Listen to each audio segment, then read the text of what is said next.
Hello, and welcome to our session here at Microsoft Ignite. My name is Sean Roth. I'm the Director of Product Marketing for Cloud Native Solutions here at Nutanix. For those who aren't familiar with Nutanix, we are a global leader in cloud software and a pioneer in hyperconverged infrastructure. So we're going to get into some more of that and really feature a segment on how we've partnered with Microsoft Azure to fast-track hybrid cloud Kubernetes.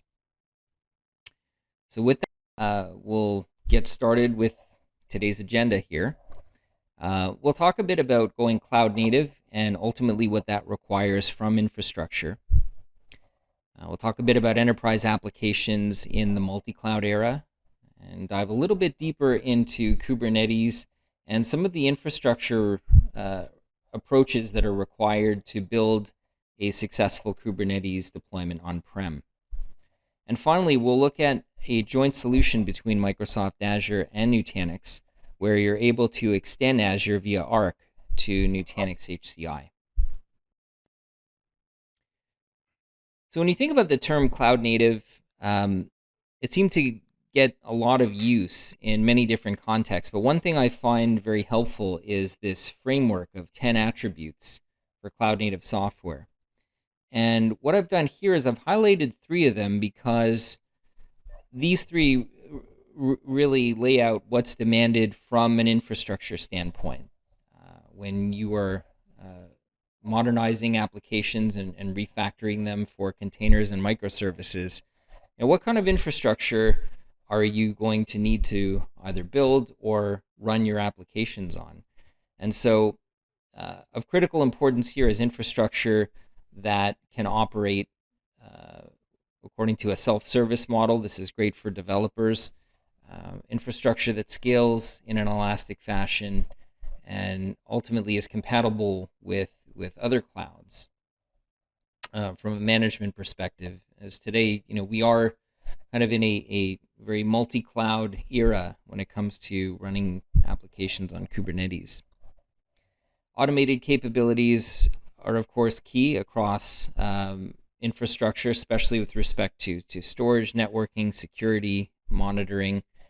And finally, you need to have the ability to be able to define policies and then of course enforce them and allocate resources according to those policies. So we'll look at enterprise applications in the hybrid cloud era here. As many organizations are not only using Microsoft Azure, but they're looking to deploy Kubernetes and run cloud native applications in their own data centers. Microsoft Azure clearly offers some big advantages. From a cost efficiency perspective, you're not going out and having to, buy an entire set of infrastructure for your own data center. You can, simply use a vast array of different environments and services with Microsoft Azure. It's obviously very easy to use, so that infrastructure complexity is simply abstracted away from the user. And of course, it's feature rich. There's a lot that developers can take advantage of and operationalize it in a very rapid way. Now, why run Kubernetes on-prem? I think there are some compelling reasons. First and foremost, some enterprises are in industries with certain regulatory compliance that will impact where data and applications can live. So it makes sense to do that. Just getting more efficiency out of your data center. So modernizing what you have, getting more out of the existing infrastructure investment that you've made. Performance.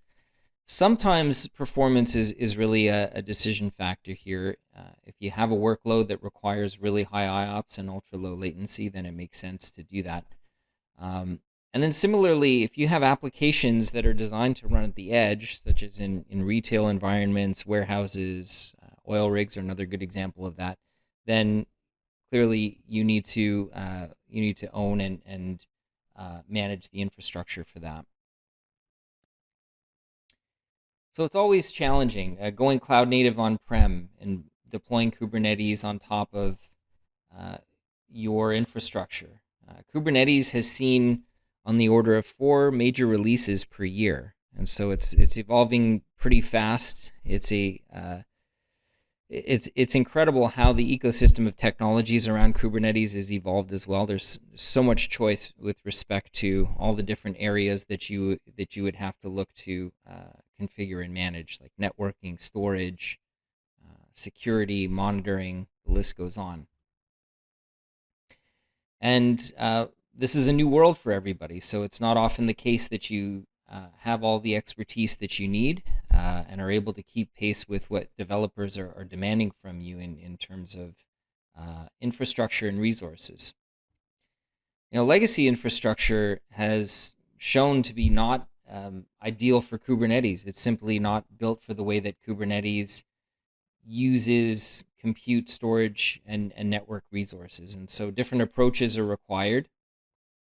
Kubernetes is a distributed system, and it's a very dynamic one as well.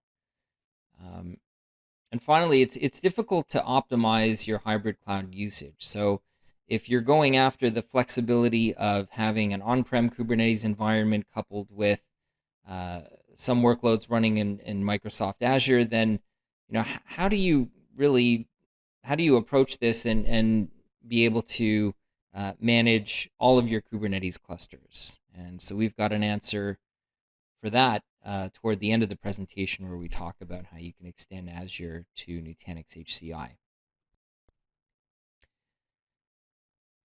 So I thought we'd talk a little bit about some of the deeper details here. When Kubernetes has this, kind of gives way to this concept of infrastructure as code. And if you look at the right side of the slide, you'll see a very simple pod spec that lists request for 0.5 units of CPU with a preference or a limit of up to 1. It has this very simple declarative model that you can allocate CPU and memory per pod, and that's really great. But what about storage and networking? This looks easy, but there are clearly many other aspects that you have to consider that aren't as straightforward as what we're showing. And so, as I mentioned, there's a whole host of different things to look at here. And so the solutions that you choose really, they ultimately have to not only work together, but they have to be manageable. They have to be easily manageable. So we'll talk a bit about some approaches related to Kubernetes lifecycle management, as well as persistent storage, just to give a couple of examples here. So with respect to Kubernetes management, one of the things that as an admin you'll find having to do pretty regularly, and this alludes back to my comment about how many releases of Kubernetes there are in a given year. You're going to find yourself having to upgrade Kubernetes nodes, and it's a very in-process intensive experience here, where you have to cordon nodes off, you have to drain them, perform the upgrade, get them back online. Kubernetes, as it is today, has many different components. It's got etcd, your key value store, got master nodes, worker nodes. Now, in a production environment, that may be kind of an unwieldy task to have to do. So it's preferable to have some kind of Kubernetes management solution in place that allows you to do this in a very simple kind of a push button manner, where all of this is executed under the hood.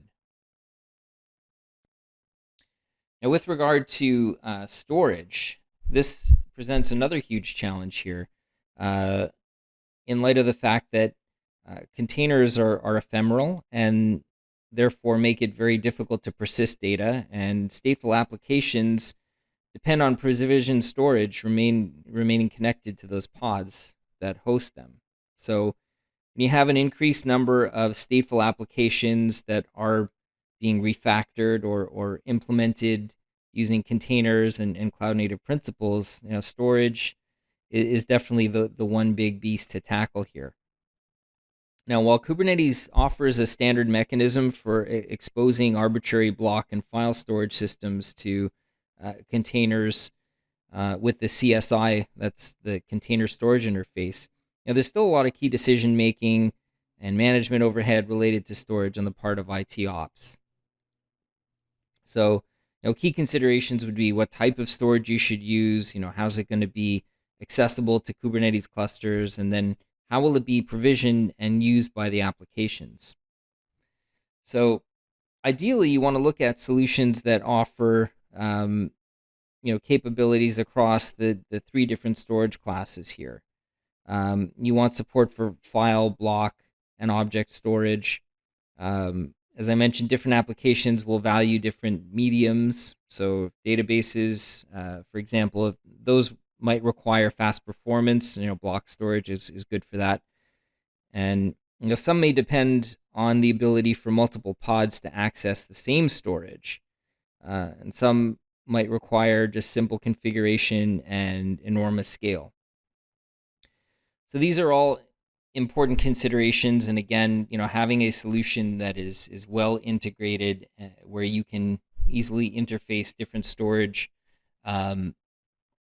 with your Kubernetes distribution, that's really key. So let's take a look at how to build an enterprise Kubernetes stack with Nutanix. So as the foundation, you've got Nutanix HCI, and on top of that, our hypervisor AHV.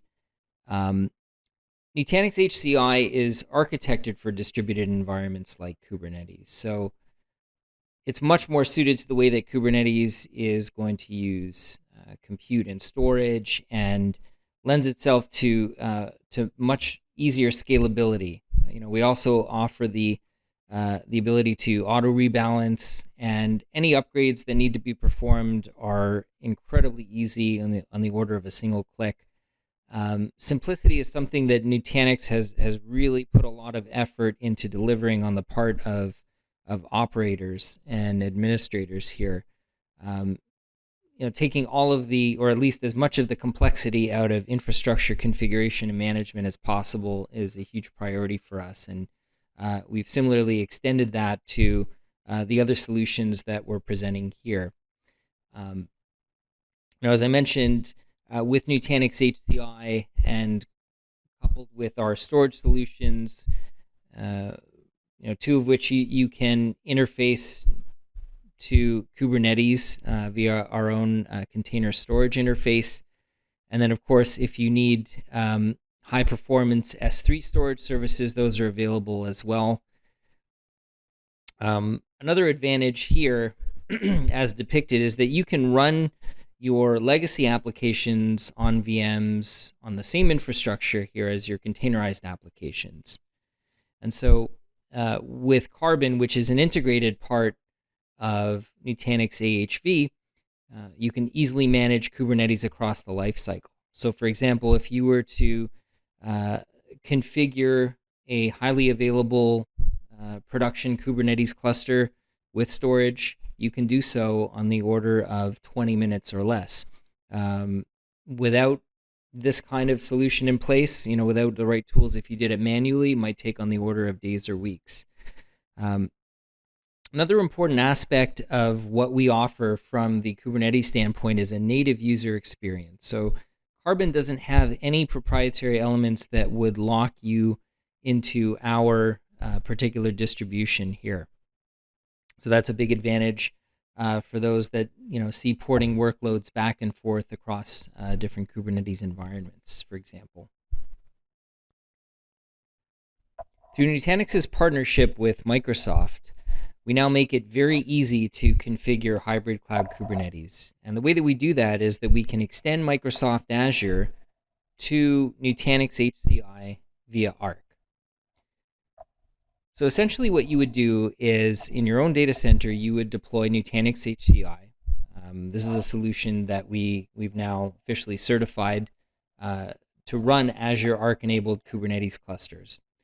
And those clusters can be very easily configured through the use of Carbon, which is our Kubernetes management solution. So once those are up and running on top of Nutanix, Then you can deploy Arc to bridge your on-prem and Azure-based Kubernetes clusters for multi-cloud operation. So very powerful solution and a very direct path to getting to hybrid cloud Kubernetes here. Some of the use cases that you'll likely want to explore for this are for monitoring. So you would use Azure Monitor to monitor your clusters across hybrid environments. For policy management as well, so you could deploy and enforce policies for all of your Kubernetes clusters in this environment. And then you can also deploy applications and apply configuration by using GitOps-based config management. So there are two primary benefits here when you look at the entire picture of running Kubernetes clusters on Nutanix and also in Microsoft Azure, running it together as a hybrid environment. So Nutanix HCI is ultimately the best infrastructure for running Azure Arc-enabled Kubernetes clusters. And the reason for that, as I've stated earlier on in the session, is that our HCI is really architected for these distributed environments, which Kubernetes is. It's highly scalable. It's very easy to establish high availability, and it's ultimately resilient, which is very important for running applications at large scale here. So Carbon really simplifies the Kubernetes cluster management across the whole life cycle, and then you factor in our storage solutions. You really have a very complete foundation for an on-prem Kubernetes stack. And secondly, you can extend your Azure investment and user experience to Kubernetes clusters in your own data center. And so you've got added flexibility in how you scale workloads and migrate them, and then being able to execute all of these management functions via a single pane of glass makes for a very powerful solution. Another joint solution that we're working on with Azure is a joint hybrid cloud infrastructure solution. So same benefits of Nutanix HCI that can now be extended to nodes running on Azure. This solution will soon be available for public preview, and the key benefits that it will deliver will include keeping you in control, essentially. You control how you want your hybrid cloud infrastructure to be deployed and consumed. Secondly, a key use case for this kind of hybrid cloud is that it allows you to run your applications either in your on-prem data center or in Azure based on your needs. And Nutanix clusters will give you that lift and shift of applications to Azure without having to refactor them. And then you still get the proven benefits of Nutanix HCI, resilience, efficiency, and high performance for those workloads that need it. And finally, this is a solution that will come with a built-in networking integration. Networking is particularly challenging, and therefore with this integration, you don't have to manage any additional networking overlays. You get to use your existing networking setup, and that just makes it a lot easier to deploy and manage the hybrid cloud as a whole. Thank you so much for attending this session. I hope it proved valuable and that there is some helpful guidance for you to take back to your own cloud native projects. I'd highly encourage you to watch our demo video of how it's possible to extend Azure to Nutanix HCI. And for more information on what Nutanix HCI is all about, please visit our website. Thank you so much.